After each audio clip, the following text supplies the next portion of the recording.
Voici un autre excellent truc du reconditionnement de la douleur. Ça s'appelle parler à son cerveau. Hein? Parler à son cerveau. Originalement, je crois que ça vient du docteur Sarno, du docteur John E. Sarno. Si vous avez vu mon vidéo sur lui, moi je l'aime pas vraiment, mais tout le monde a repris ce truc-là et l'ont un peu changé à leur façon. Parce que c'est un excellent truc. Vraiment un des meilleurs. En quoi ça consiste? Donc lorsqu'on se promène dans la rue, et on va prendre comme exemple un mal de pied. On se promène dans la rue, on commence à avoir mal aux pieds, on parle à notre cerveau. On lui dit, regarde là, c'est pas utile ce que tu fais en ce moment. Ça fait 15 minutes qu'on marche, tu m'envoies de la douleur, ça sert absolument à rien. Non seulement ça sert à rien, mais ça me nuit. Et là, il faut s'imaginer que le cerveau répond et dit, ah ouais, ah, ça sert à rien. Non, ça sert à rien. Ça te nuit. Oui, c'est ça. Non seulement c'est inutile, mais ça me nuit. À quoi ça sert m'envoyer de la douleur après 15 minutes de marche? Est-ce qu'il y a quelque chose de déchiré? Le cerveau répond non, je pense pas. Hein?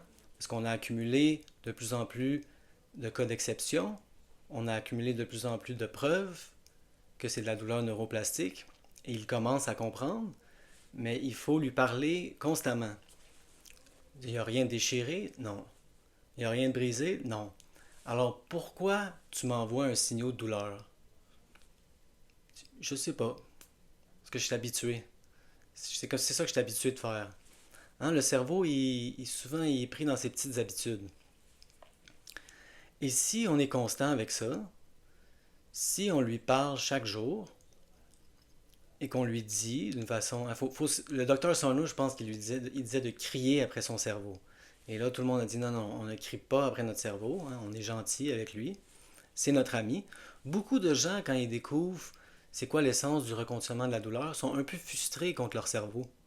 Ils disent pourquoi il me fait ça? Pourquoi il m'envoie de la douleur faussement? Hein? Et puis ça devient une relation antagoniste, c'est comme un ennemi un peu. Mais il faut toujours réaliser que le cerveau essaye de nous protéger. Le cerveau est notre ami. Donc on lui parle gentiment. Et moi, c'est vraiment une des stratégies qui m'a le plus aidé. Et j'ai déjà senti les douleurs, les symptômes disparaître en temps réel avec cette technique-là. Je n'ai pas appris cette technique-là au début, donc je ne sais pas si ça marche au début. J'étais relativement avancé quand j'ai commencé à parler à mon cerveau. Et souvent, je me promenais, je commençais à avoir un mal de pied. Et là, je disais à mon cerveau, presque comme un chiot hein, qu'on essaie de dresser. Des fois, je lui disais, non, non, ça sert à rien, ça me nuit, arrête, c'est inutile. Pas méchamment, hein, comme on dresse un petit chiot, on est gentil avec lui.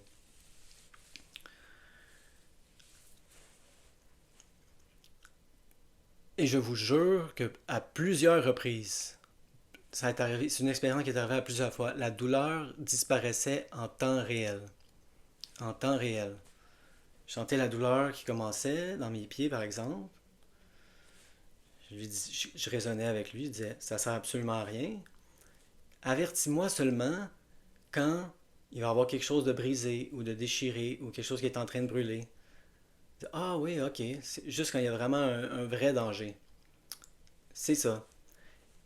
Et la douleur s'en allait. En temps réel. Ça m'est arrivé là à maintes reprises. Ça m'est arrivé tellement de fois. Si vous écoutez ce vidéo-là dans le vide, vous pouvez vous arrêter ici.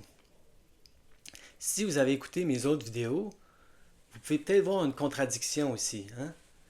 C'est ouais, mais tu ne dis pas dans toutes les vidéos d'accepter les symptômes. Il faut les laisser faire qu'est-ce qu'ils veulent. On accepte les symptômes. Et ça, oui, ça peut paraître comme une contradiction. Et au début, j'étais pas trop sûr. Hein? C'est ça, on tâtonne. On n'est jamais sûr au début dans le reconditionnement de la douleur. On essaye des choses. Il faut vraiment être en mode ludique. Il faut essayer des choses. Il faut jouer. C'est un jeu. On s'amuse. C'est ça l'essence du reconditionnement de la douleur. S'amuser. Légèreté. Hein, on prend pas ça au sérieux. On essaye des choses, puis si ça se contredit, c'est pas grave. Comment j'essaierais de résoudre la contradiction, c'est